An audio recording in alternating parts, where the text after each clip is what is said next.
This little light of mine, I'm gonna let it shine.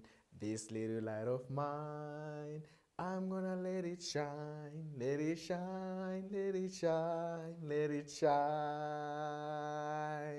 Hello, hello, hello once again. Greetings to you, my fellow friends. It's Uncle Fafa again, and you're on day number 2. Can we have a word of prayer? Our dear and loving Jesus, thank you for this second day. May you help us as we learn today's lesson. Amen. Today's topic, my friends, is Panua Gange. Ha! Gange, that's a Shona word. Do you know that big black ant usually comes out during the rainy days? Ha! So that ant, I remember when we were children, when I was your age to some extent, we were playing Nodo. We could play different games. So during Nodo time, whereby you'll be throwing that object in the sky, you just pick a few seeds, you select one, then you go to another level, you leave 2, you leave 3, and so forth and so forth. So when we were playing, all of a sudden, you could start smelling something bad. There's a bad smell here. What's that? What's that? So this at the time we were knowing that if you sense that smell, once you hear that smell, something is not right. The black ant has been disturbed. So we could run away. We could leave all our toys. We could leave everything there. You run for your life. Because once that big black ant bites you, my friend, it was not good. It was something else. You could cry. You could swell. A lot of things could happen to you. So it was not good. Once you feel that there's something not right here, we could flee from all directions. Wow! Can you imagine? It's the topic today. Panua Gange. Can you say it again? Panua Gange. All right, before we go any further, let us read our scripture from the book of 1 Peter, chapter 5. I'm going to read verse number 8. Be sober and vigilant, because your adversary, the devil, walks about like a roaring lion, seeking whom he may devour. So the Bible is saying, you and me, we must be sober. Because the devil is walking around like a lion. He's rolling. Can you roar like a lion? So that's what the devil is doing. All he wants to do, he wants to devour someone. He wants to destroy someone. He wants to distract someone. He doesn't want you and me to walk with Jesus. He doesn't woo and me to live the life that Jesus requires, the life that Jesus wants, the peaceful life, the righteous life, a holy life. So the devil, I'm likening the devil like a big black ant today. So the big black ant is doing different things, guys, in this world. The big black ant, I remember when we were children, we couldn't even sing a song. Wagara pamromope gange. It was something that was fearful, even until today. If you see that big black ant, you won't feel secure anymore. So these things that are happening nowadays, you remember and try to recall again. There are these friends who do bad things. The devil is using other people even to smoke. Are you there? Others are doing dirty things on Facebook. Come on, guys.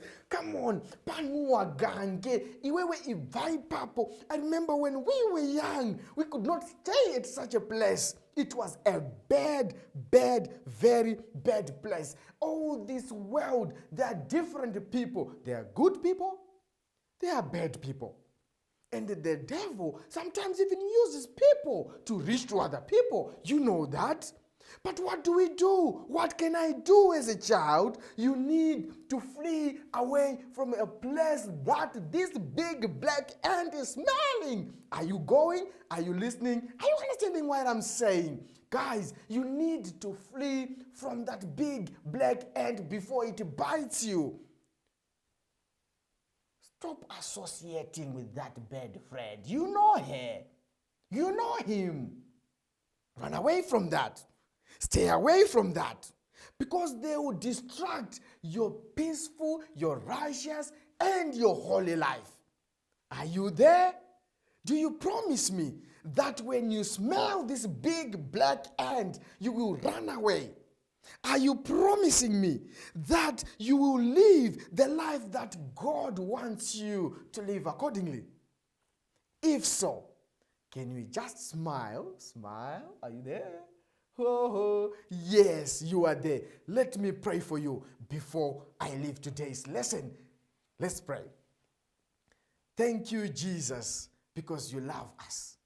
Thank you, our Lord, because you warn us even before time. May you help us to live as a righteous life as we can. We know the Holy Spirit can help us. We pray that us and our families will live according to your will. In Jesus' name, amen. Faro wangu kuchingamidzai kuke meeting 2021 theme yedu gore rino kuchine tariro. Toda kutenda mukati mezuva ranhasi. Zita ndodzi Pastor Mutara wekwamutare. Mukati mezuva ranhasi toda kupai muparidzi achakuparidzirai mukati mezuva ranhasi. Vanove Dr. Mzira, munovaziva vazhinji venyu. Regai tisatore nguva yavo yakawanda. Toda kuvapa nguva Mwari avape shoko vagotaura kwatiri tigokomborerwa. Regai tinamate tibve tapinda mukati mepurogiramu yedu. Baba wedu vari kumusoro kudenga, toda kutendai neupenyu hwezuva ranhasi. Tinoisa muparidzi wedu Dr. Mzira mukati maoko enyu. Vapei shoko, vasimbisei, mumire navo, tigokomborerwa, tigorapwa, tigosimbiswa. Muzita raJesu tinonamata. Amen.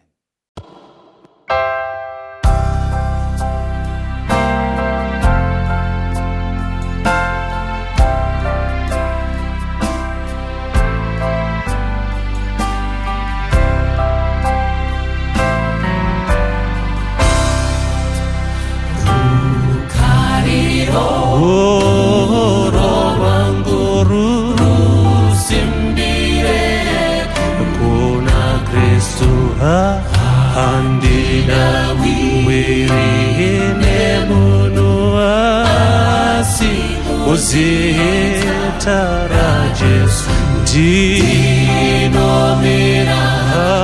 kuna Jesu ndiye dombo yoya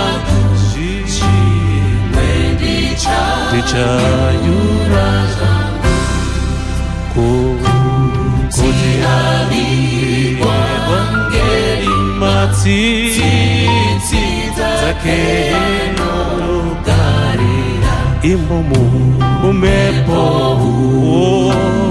yesimba ruoko rwake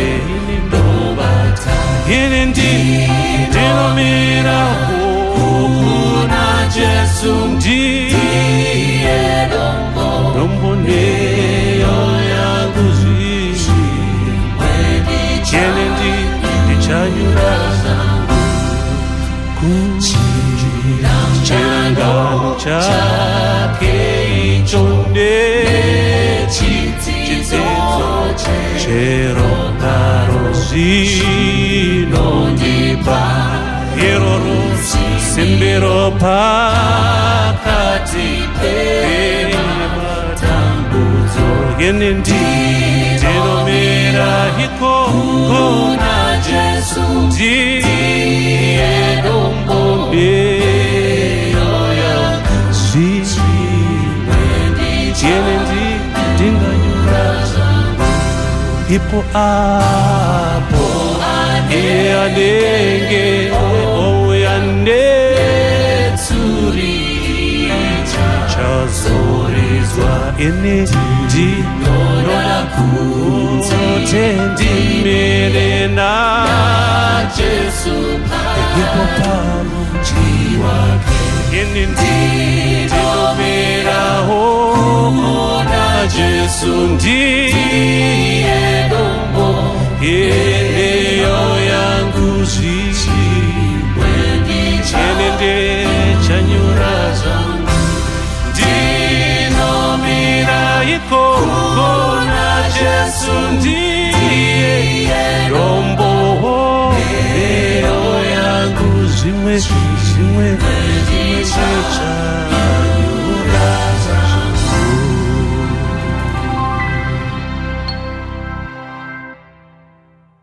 Ndoda kuchingamidzai kumharidzo yanhasi pamusangano uno wematumba mugore rino ra2021 patiri kumanya nedingindira rinoti kuchine tariro kunyange zvakadaro.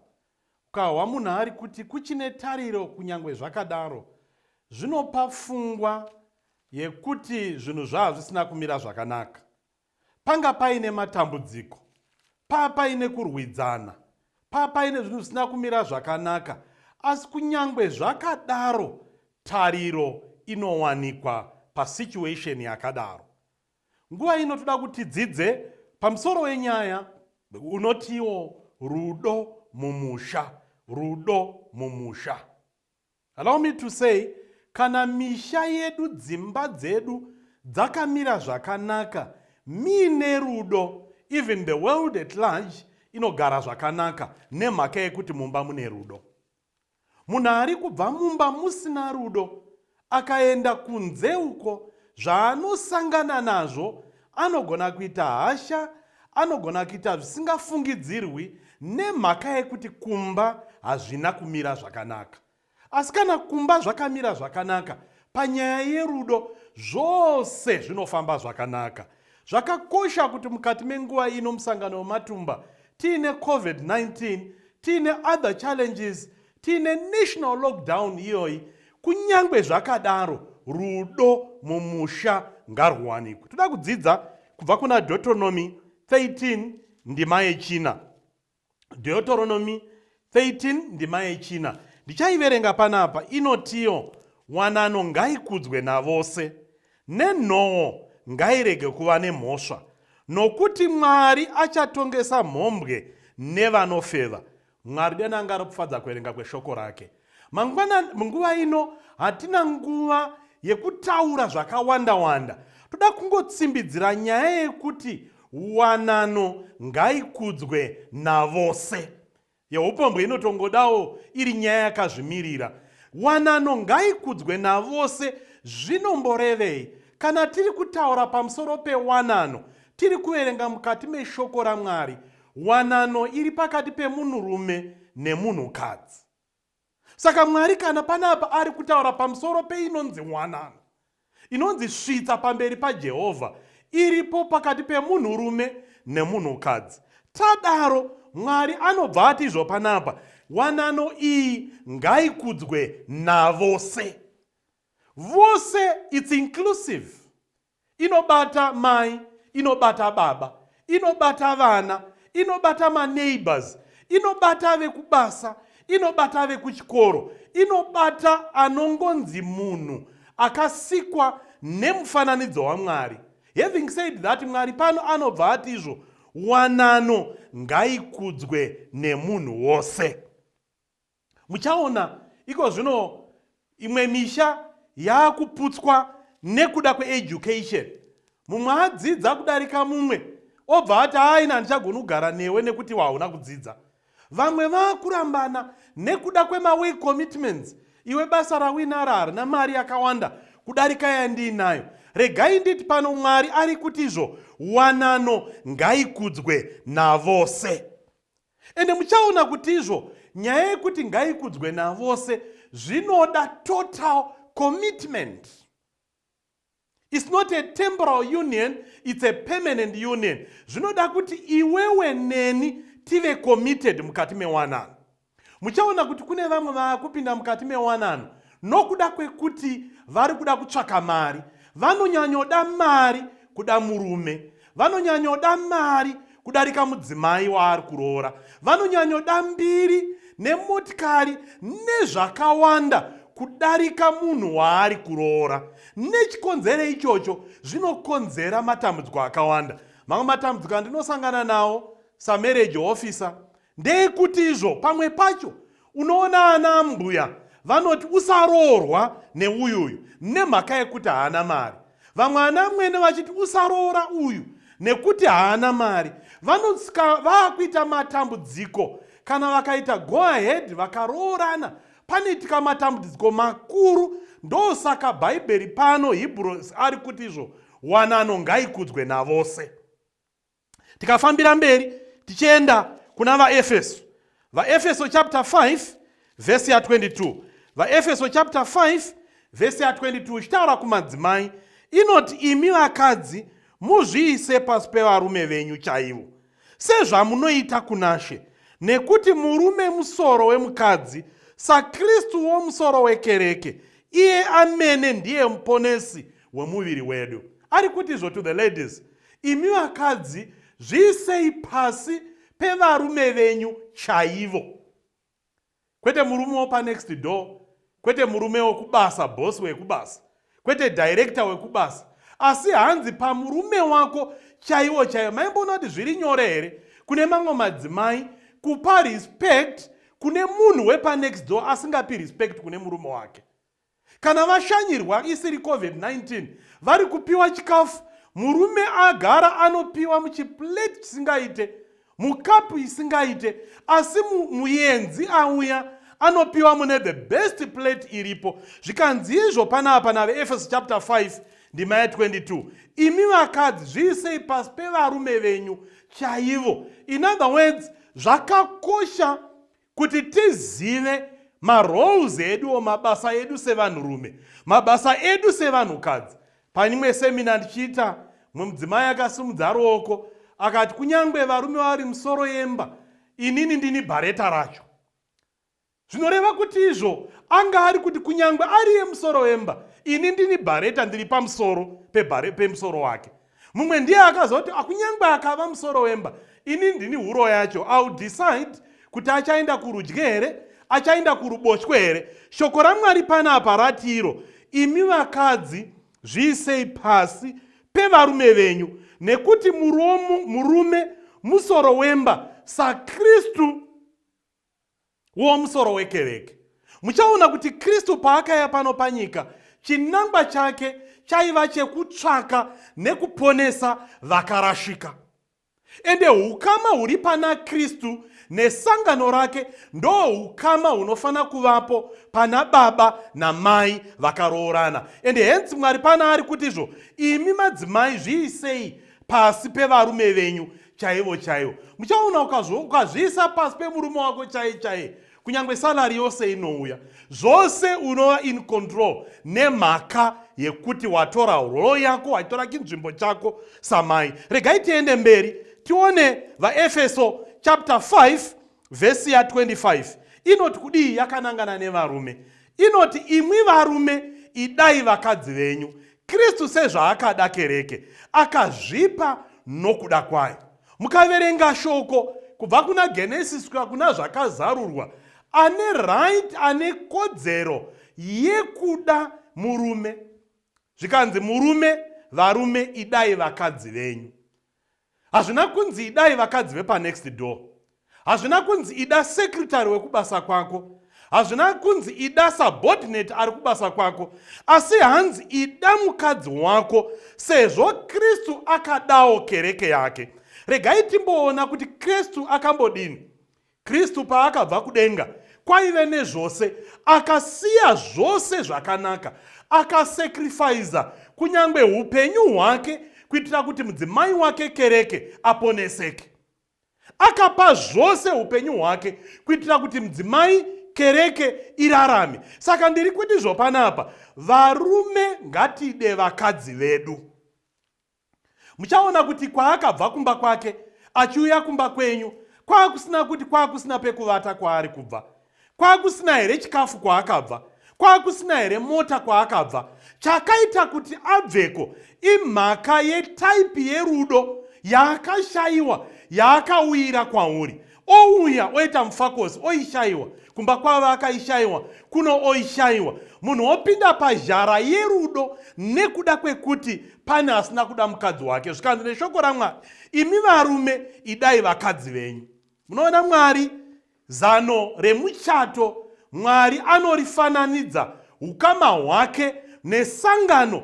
That object lesson haifani kudisturbewa, haifani kuputsiwa, nokuti ndo zano rakaisiwa naMwari kubvira pakutanga ende tinogona kuda vakadzi vedu sei? Tinogona kuda nekuronga pamwe chete. Budgeting. When was the last time pamakaronga muri yenyu muri pamwe chete?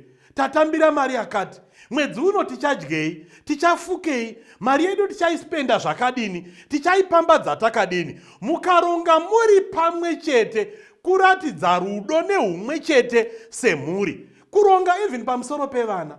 Vana vedu vachaenda kuzvikoro zvipi? Tinozviafoda here? Tinokwanisa kubhadhara mafizi here? Tinokwanisa kuvaendesa here kwavanoda? Tinokwanisa here kuita izvo nezvozvozvo? Tichironga tiri pamwe chete. Saka nyaya iripo iri kunana baba, ngatide vakadzi vedu. Ndinowanzopa mucherechedzo wekuti kuda mukadzi anofananidzwa negomo. Kana uri kune makomo, ukadeedzera ukati ndinokuda, gomo rinotaura ndinokuda, ndinokuda, ndinokuda. Rinotaura kakawanda kudarika kawataura. Same nemadzimai. Ukamaratidza kuti unomada, iye anoenda muoverdrive yekuda kudarika zvawataura. Asi ukaitawo the opposite is true. Saka tiri kuti madzimai nana baba kuti muve nerudo mumba, mumwe nemumwe ngaaende padzoro rake. Peter wakutanga chapter 3 ndima ya 7 anotaura nyaya iyi, anoti saizvozvo imwi varume garai nevakadzi venyu nokuziva, muchikudza mukadzi muchiti ndiwo mudziyo une simba duku kwamuri, zvavari vadyi venhaka venyasha voupenyu pamwe chete nemwi, kuti minyengetere yenyu irege kudziviswa. Saka hanzi vana baba, garai nekuziva. In other words, you and I need to be knowledgeable. Tinofana kutoziva, kutoverenga, udzidze. Ndorangarira munyori anonyora anonzi Robert J. Willand. Pane chimwe chinyorwa chake bhuku rinonzi Marriage Work in Today's World, papage 46. Anoti izvo, vazhinji ndichaitaura nechichona, vazhinji vanotora nguva yavo vachitsvagurudza motikari dzakamboshandiswa vari kuda kutenga imwe yacho, vachiona kuti mileage iri sei, kunze kwayo yakamira sei, mukati yakamira sei, injini yakamira sei. Asi vazhinji vanoita mhosho huru yekuti kana ari kutsvaga wekuroora kana wokuroorwa nayo, haatsvagi kuti akadi, chaanongotsvaga kuti munhurume here kana munhukadzi. Asi Peter panabva ati imi vanhurume garai nekuziva. Ukagara uchiziva hamupopotedzerani. Ukagara nekuziva kuti mudziyo muduku haumurovi. Ukagara uchiziva kuti mudziyo muduku hamuiutritani nemhaka yekuti unoziva. Zvakakosha kuziva. Ukagara usingazivi panoitika dambudziko guru. Regai nditaure nevamwe ana baba nevamwe ana mai vari mukati memuchato asi havana vana, vamwe vari kushungurudzwa nezvikonzero zvakasiyana. Rumwe rudo rwaifanange rwuripo haruchizipo nemhaka yekuti hapana vana. Mukaverenga kuna Luka chapter 1 kubvira pavhesi ya5 kuenda ku16 tinoona nyaya iripo yemuchinda ainzi Zakarias. Zakariya aiva muprista. Kana tingataura nekutaura kwemazuva ano, anga ari mufundisi. Kunyangwe ari mufundisi kudaro, anga akaroorawo mukadzi ainzi Elizabeth, aiva mumwe aibva kuimba yana Dhavhidha. Asi kunyangwe zvakadaro, muprista uine mukadzi wake vakanga vasina mwana mukati memuchato wavo. Asi vanhu ava vari vaviri, mukaverenga Ruka inoti vanhu ava vari vaviri vakwegura kudaro vasina vana, hanzi vaidanana. Hanzi pavhesi ya6 vakanga vakarurama vose, vari vaviri pamberi paMwari, vachifamba nemirayiro nezvakarurama zvose zvashe, vasina chavangapomerwa. Kunyangwe vakanga vasina mwana, vaifara, vari right pamberi paMwari. Saka regai nditi kunyangwe musina mwana mukati memuchato wenyu, munogona kufara. Zakariya aiva mufundisi nemukadzi wake Elizabeth, vakanga vasina mwana. Rimwe zuva Zakariya ari pakati pekushumira mukati metemberi, ngirozi ikauya kwaari, akabatwa nekutya, zvikanzi usatya, ndakumhanya mberi zvikanzi uchava nemwana. Vachembera, vakwegura, Zakariya nemukadzi wake vakaita mwana. Mukaverenga Luka chapter 1 vhesi ya 13, Mwari ari kutaura ipapa, anotaura mashoko andinofarira. Zvikanzi mutumwa akati kwaari, usatya Zakariya, nekuti kukumbira kwako kwanzwikwa, mukadzi wako Erizabhete uchakuberekera mwanakomana. Regai nditi vana vaMwari, kuti muve nerufaro kunyangwe pasina mwana, ngatirambei tiri pana Mwari. Mwari ndiye anopindura minamato. Mwari ndiye anopindura munamato. Zakaria naErizabhete kubvira musi wemuchato vaifara vachipembererwa nevakawanda, asi vakashayiwa mwana, asi vakaramba vaine rufaro. Vachiramba vachinamatira mwana, vakwegura, Mwari akavapa mwana. Regai nditizvo, usarega kunyengetera sezvinoita vamwe. Ranga uchinyengetera, Mwari ndiMwari anonzwa minamato yedu. Regai nditi kuna vabereki tiri kuenda mberi kuti puve nerufaro mukati memusha. Efeso chapter 6 ndima ya 4 inotiyo, imi vabereki, imi ana baba, musagumburisa vana. Mamwe matambudziko mukati memisha imhaka yevabereki. Vamwe vanogumburisa vana, vamwe vabereki vanorova vana nezvibhakera, vamwe vabereki vanorova vana vasina zvavakapfeka, vamwe vabereki vanorova vana nezvinhu zvisingatauriki, vachiiltrita vana zvikanzi neshoko raMwari, imi ana baba, musaita provoke your children to wrath. Chengetai vana zvakanaka. Regai ndibve ndaenda kuvana ndikatizvo, vabereki tiri kuchengeta vana zvakanaka, tisiri kuvailtrita, tiri kuita zvose zvatingaita.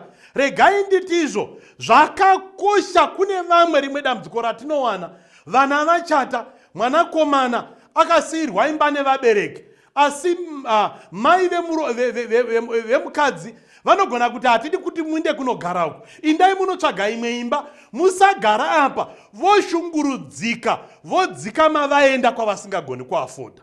Kupindira kwana vamwene, kupindura kwana tezvara, kupindura kwezvakasiyana siyana. Regai nditi kuve kuti muve nerufaro mukati memba, mumwe nemumwe ngaapinde padzoro rake. Ndosaka dingindira redu riri kuti kunyangwe zvinhu zvakadaro, kuchine tariro. Kunyangwe paine disorder mukati memhuri, tariro ichiripo, unogona kushandura kararamiro kawanga uchiita. Ndosaka gore rino pamusangano wematumba tiri kuti ngamuve nerufaro mukati memba. Ende munomboziva iko zvino taakuspenda nguva zhinji tiri mukati memba. Vamwe vatova nemwedzi yaakudarika 3 vari mukati memisha yavo, baba namai nevana, hapana ari kuenda kubasa. Vamwe vakatodzingwa mabasa, vamwe havasina zvekudya, vamwe havasina zvekufuka, vamwe vakupopotedzana nemhaka yematambudziko. Regai nditi vana vaMwari, upenyu hufupi, ngatitei unani hwedu kuti mumba munge muine rudo mukati menguva dzose. Regai nditaure kuvana. Kune vabereki vamwe vari kurwara iko zvino nekuda kwevana vavo. Kune vamwe vari kufara nekuda kwevana vavo. Vana vanogona kuita kuti vana vafare, vabereki vafare, kana kuti vashurware. Vanogona kuti vabereki vagare vaine mufaro, kana kuti vagare vaine matambudziko. VaEfeso chapter 6 inotaura mashoko andoda kuverenga pano. VaEfeso chapter 6 verse ya 1 ane nyaya yaanotaura. Inoti, imi vana teerera vabereki venyu munashe, nekuti ndizvo zvakarurama, zvinokodzera, zvinotarisirwa kuti iwe semwana uteerere vabereki venyu. Vhesi ya 2 inoti, kudza baba vako namai vako, ndiwo murayiro wokutanga une chipikirwa kuti uitirwe zvakanaka, ugare nguva refu panyika. Regai nditi, zvine chikomborero kukudza vabereki. Kune vamwe vana vanodhiraivha mota dzinokosha, dzinodhura, asi mubereki achigara mudangwaza remba. Kune vana vamwe vanotenga madesigner clothes, madesigner suits, madesigner shoes, yeti mubereki haana chekudya, haana chokufuka, ari kutoshayiwa kuti orarama sei, asi mwana aripo. I remember another experience kwandakaenda kunoviga mumwe mubereki. Tasvika ikoko takahwa tsitsi neurombo nezvatakaona. Mubereki vanhu vaita madonation ekutotsvaga huni kuti vavate mavari kuvata vari pamoto, nekuti mubereki uyu anga asina kana magumbezi anoonekera. Asi vana vari vanofamba vachidoneta mumatauni, varombo vachidoneta, vakati vachidoneta, vakati vachidoneta. Imwe dambudziko rinonetsa nderekuti mubereki uyu ndiye akakuchengeta, akwegura kudaro akunzi chaachikwambo, akunzi anotiroya. Kana aida kukuroya akatadza sei kubvira pawakazvarwa, akatadza sei kunyangwe uchiri nhumbu. Zvinokosha vana, kana uri kuda chikomborero, kana uri kuda zvikomborero kubva kuna Mwari, chengeta vabereki. Usapindire munyaya dzekunetsana kwababa namai vako. Kunyangwe baba vako namai vako vakarambana, kunyangwe baba vako namai vako vakaiutiritana, don't take sides. Baba vako ndi baba vako, mai vako ndi mai vako. Baba havatengwi, mai havatengwi. Iwe tora nzvimbo yako semwana, usajoinire pabopoto rababa namai. Tikadaro misha yedu ichafara, Mwari achatikomborera. Zvosaka Mwari pano ati, imi vana teererai vabereki venyu munazvo. Mwari ari kutarisa mukati megore rino remusangano wematumba. Uri kutarisa musha wako, unogona kuona pasina tariro. Unoti ukatarisa baba vako unoona vari hopeless. Ukatarisa mai vako unogona kuona kunge vasina tariro. Ukatarira mwana wako unogona kuona kunge pasina tariro. Ukatarisa kuti ndichaita mwana here kana kuti kwete, unogona kuona pasina tariro. Regai nditi kunyangwe ungaita mwana kana ungashayiwa mwana, ngamuve nerufaro mukati memisha yedu. Maimboziva here kuti Mwari akatarisa misha yedu? Ellen White achitaurisawo nyaya iyoyi anoti misha yedu ngaive zvitenga zvidoko. Nemamwe mashoko, zvinoitwa kudenga ngazviitwe mimisha yedu, ngazviitwe mukati medzimba dzedu. Ukama hwababa namai ngahuve ukama hwakanaka. Ukama hwababa namai nevana ngahufembe zvakanaka. Maimboziva here kuti mimwe misha vana vanotora masides, votoita timu yamai inenge ichirwa nababa, vamwe voita timu yababa nevana vachirwa namai. Izvozvo Mwari haafariri. Izvozvo Mwari zvikomborera hazviuyi mukati memisha, nekuti hachiziri chitenga chidoko, chatova chitenga chadhiabhorosi. Saka destination yechitenga chadhiabhorosi kuenda kugehena. Asi chikava chitenga chidoko sekutaura kunoita shoko raMwari, Mwari achakomborera. Ndiri kuti izvo kuna Hebrews chapter 13 verse ya 1 ndakuvhara. Rudo pakati pehama nerugare ngazvive pakati pedu. Nguva ino toda kuti vana vaMwari, zvinogona kuti musina mukati merudo mukati memba yenyu.